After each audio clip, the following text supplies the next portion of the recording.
Hey everybody, I'm Tyler Jackson. It's January 20th and it's time for the 2-minute news minute. Let's start the clock. It's Donald Trump's last morning in office and he has an early flight, so rest assured it's a crappy morning. He was up all night pardoning Wheezy and Parrot Head Santa Claus, woke up from his disco nap, chugged a can of Monster, hosed himself down with Axe body spray, and at 8 a.m. this morning dragged himself and his misfit family down to the airport to say bon voyage, Washington, D.C., hustle and bustle, hello, golf, cheeseburgers, and swamp water every day until his inevitable heart attack 2 to 4 years from now.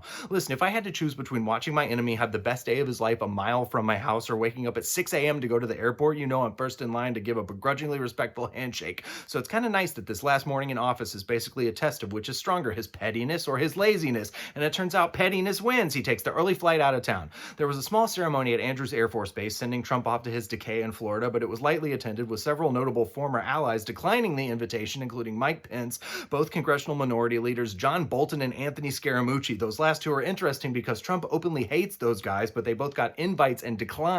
The shade of it all.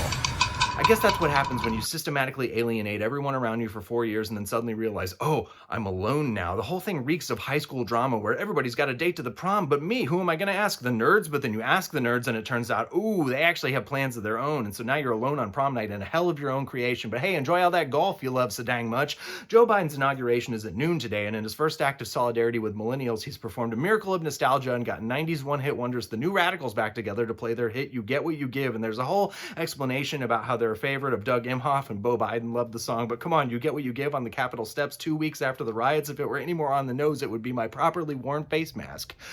Also, bucket hats are back in style right now, so good timing, New Radicals. Finally, in non-presidential news, a U.S. soldier has been arrested for ties to a plot to destroy the 9/11 memorial in New York. The memorial is 2 huge beams of light, so the plot, of course, must have involved a giant pair of novelty sunglasses. If the plot had succeeded, then we would have had to build a 9/11 memorial, and then we would have to never forget. The whole thing is a postmodern can of worms I'm thankful we've never had to open.